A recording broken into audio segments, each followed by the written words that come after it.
اور میں آپ کو بتاؤں at the end of the day اللہ تعالیٰ سب کو برابر کر دیتا ہے. آپ دیکھیں گے کئی لوگ ہیں جن کی زندگی کے اوائل انتہائی دکھ میں گزرے ہیں لیکن پھر پوری زندگی اللہ تعالیٰ نے ان کو سکھی رکھا ہے.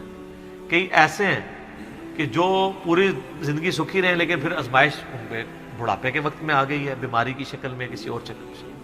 اور بعض ایسے ہیں کہ جن کو پوری زندگی غم سے عبارت ہوتی ہے، ایسے لوگ بھی ہیں. لیکن جب آخرت میں آپ ان کو دیکھیں گے نا موجیں مارتا ہوا، تو مسلم شریف میں حدیث ہے، عبداللہ بن عمر کہتے ہیں نبی علیہ السلام سے میں نے خود سنا تھا کہ میرے غریب صحابہ میرے امیر صحابہ سے 40 سال پہلے چلے جائیں گے. ظاہر ہے قیامت کا دن 50,000 سال کا دن ہے، اس میں 40 سال تو کچھ بھی نہیں ہے. وہ 40 سال پہلے جنت میں چلے جائیں گے. لیکن 40 سال آپ دیکھ لیں کتنے زیادہ ہوتے ہیں صرف غریب ہونے. اس لیے عبداللہ بن عمر غریب صحابہ کے ساتھ بیٹھا کرتے ہیں کہ یار چلو چنگے دے لڑ لگ جائیے. نانگے پیر نہیں، غریب صحابی درویش لوگ. تو مال فتنہ ہے اس حوالے سے. بخاری مسلم میں حدیث ہے، نبی علیہ السلام نے فرمایا کہ ابن آدم کہتا ہے میرا مال میرا مال میرا مال. حالانکہ تیرا مال تو وہ ہے جو تو نے کھا لیا یا پہن کر بوسیدہ کر لیا یا اللہ کی راہ میں خرچ کر کے آخرت کے لیے ذخیرہ کر لیا. باقی تو تیرے ورثہ کا مال ہے. بخاری مسلم میں حدیث ہے انسان کے 3 دوست ہیں. ایک وہ ہے کہ جو ساتھ جاتا ہے قبر کے اندر، 2 باہر ہی رہ جاتے ہیں. اس کے اعمال قبر میں ساتھ جاتے ہیں، اس کے رشتہ دار اور مال باہر ہی رہ جاتے ہیں.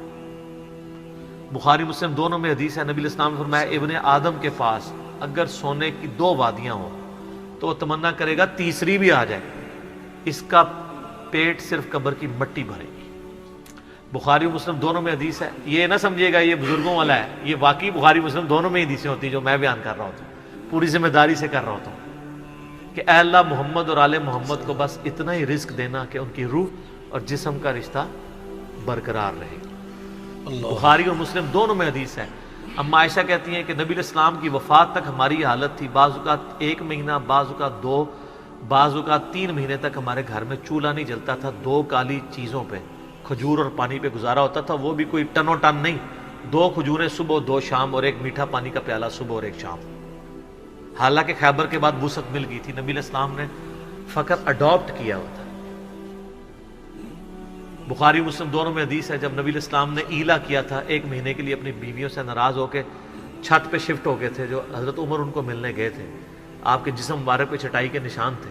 تو حضرت عمر رو پڑے، یا رسول اللہ کیسر و کسریٰ تو دنیا کے مزے لوٹ رہے ہیں اور آپ اللہ کے رسول ہو کے یہ حالت آپ کی. آپ نے فرمایا کہ اے عمر کیا تم اس بات پہ راضی نہیں ہو کہ کیسر و کسریٰ دنیا کے مزے لوٹے اور ہم آخرت کی سعادت؟ اے عمر کیا دنیا کی حقیقت ابھی بھی تجھ پہ نہیں کھلی؟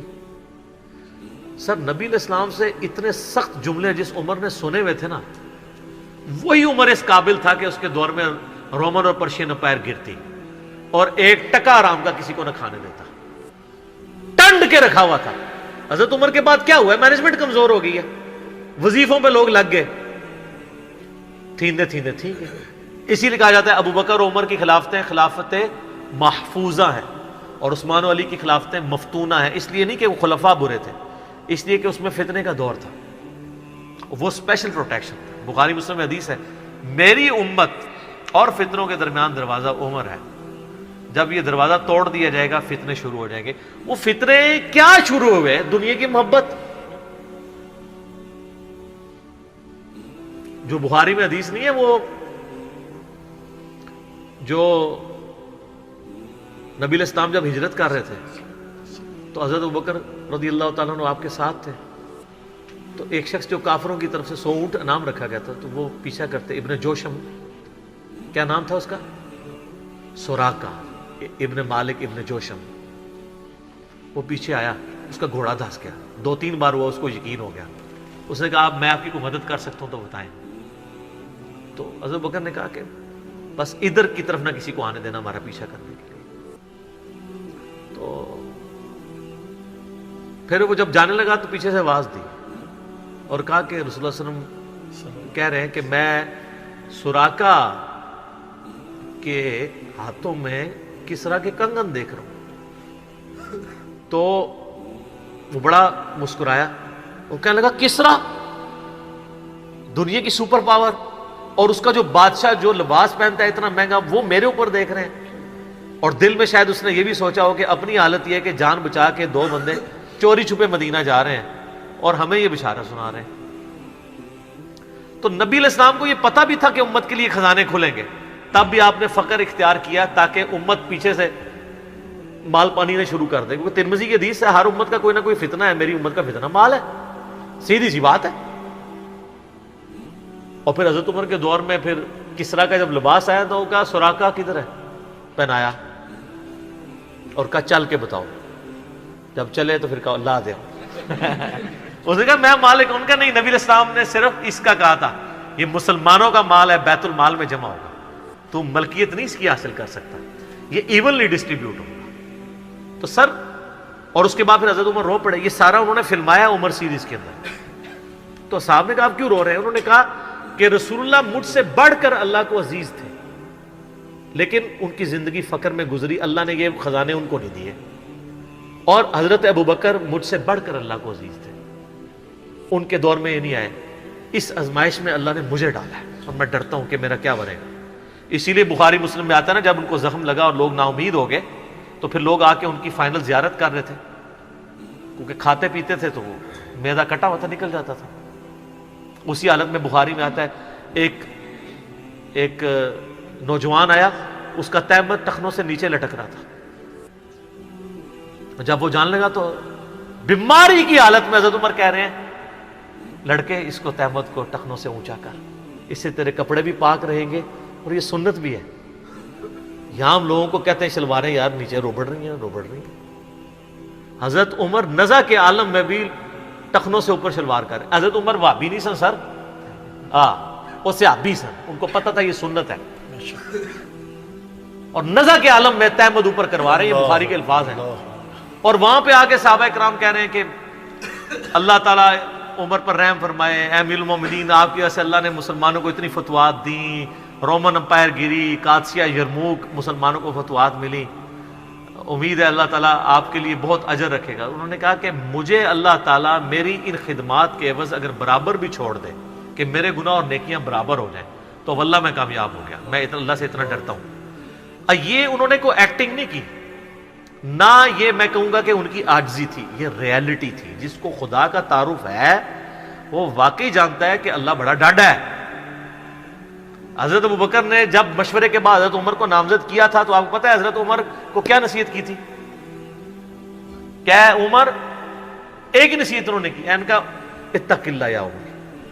وہ عمر سیریز میں فلمایا انہوں نے, اللہ سے ڈرنا, اور جب تو جنتیوں کی طرف دیکھے نا تو دعا کرنا کہ اللہ تجھے اس میں شامل کرتا ہے, اور جب تو دوستیوں کی طرف دیکھنا تو ڈرنا ایسے کہ کہیں تو ان میں شامل نہ ہو. انہوں نے نہیں کہا میں اشرا مبشرا ہوں, میں جس راستے پہ چلوں شیطان بھاگ جاتا ہے, یہ آپ مجھے کیا باتیں بتا رہے ہیں. ان کو پتا تھا کہ اللہ تعالیٰ کی صفت بے نیازی بھی تو ہے نا سر, آپ کو نہیں پتا, وہ تو پیغمبروں کے اوپر عطا فرما دیتا ہے. یونس علیہ السلام تو پیغمبر تھے, اور اتنا غصہ کہ سورہ صافات میں ہے کہ یونس اگر مچھلی کے پیٹ میں ہمیں نہ پکارتا تو پھر اسی دن نکالا جاتا جس دن مردے اپنی قبروں سے نکالے جائیں گے. یار اتنا غصہ کیا کر دیا, کوئی بندے مار دیے یونس نے. آپ یوٹیوب میں کلپ دیکھیں یونس علیہ السلام کا واقعہ تو آپ کو پتہ چلے گا. سر اللہ اپنے معاملات میں بہت سخت ہے. اللہ وہ نہیں ہے جس کا تعارف آپ کو کروایا گیا. پچھلے دنوں بھی وہ ہمیں ایک لیٹر کہیں کسی نے بھیجا, تو پھر ہم نے ان کو بھیجا کہ آپ میرا کلپ دیکھیں, اللہ کی رحمت سے دھوکہ, اور انجینئر محمد علی مرزا صاحب لکھے. تو اس میں وہ کہہ رہے تھے, وہ تارج میر صاحب کہتے ہیں کہ آج کل کے مبلغین نے لوگوں سے ان کا رب بھی چھین لیا اور ان کو ڈراتے رہتے ہیں. سر کیوں نہ ڈرائیں اللہ کے بندوں, قرآن کا ڈومیننٹ پورشن ہے ہی تذکیر ہے, بلکہ قرآن کا تعارف ہی تذکیر ہے, نصیحت ہے, ڈر سنانا ہے, ڈر سنانا. وَأُوحِيَ إِلَيَّ هَذَا الْقُرْآنُ لِأُنذِرَكُمْ بِهِ وَمَنْ بَلَغَ. سورہ الانعام آیت نمبر 19. اے نبی علیہ السلام فرما دو مجھے تو قرآن وہی اس لیے کیا گیا ہے میں تمہیں ڈر سناؤں, اور جس تک یہ کتاب پہنچ جائے وہ بھی ڈر سنائے. بخاری کے حدیث ہے آپ علیہ السلام ایک چوراہے سے گزر رہے تھے, کچھ صحابہ جو ہے وہ ہنس رہے تھے, آپ رک گئے. پھر آپ نے فرمایا جو کچھ میں جانتا ہوں نا تم جانتے ہوتے نا تو بہت کم ہنستے زیادہ رویا کرتے. بخاری مسلم میں حدیث ہے، عبداللہ بن عمر کہتے ہیں نبی علیہ السلام نے میرے کندھے پہ یوں ہاتھ رکھ کے نا فرمایا تھا عبداللہ اپنے آپ کو مردوں میں شمار کرنا، یعنی سمجھو کہ آج میں گیا ہی کہ گیا۔ سر جب یہ تلوار کسی کے سر پہ لٹک رہی ہو نا پھر اس کا قبلہ سیدھا رہتا ہے، ادروائز وہ یتیموں کا مال بھی ہڑپ کرے گا، بہنوں کی جائیداد پہ بھی قبضہ کرے گا، اور وہ ماں باپ بھی جو اپنی زندگی میں بیٹوں کو سب کچھ دے کے چلے جاتے ہیں اور بیٹیوں کو محروم کرتے ہیں۔ ہمارے پاس تو لوگ آتے ہیں، ہم ان کو کہتے ہیں تمہارے ماں باپ دوزخ میں جل رہے ہوں گے، اب بھی ٹائم ہے کہ ان کی وصیت بدل دو۔ قرآن میں بھی ہے کہ اگر کوئی غلط وصیت کر کے جاتا ہے وصیت بدلو،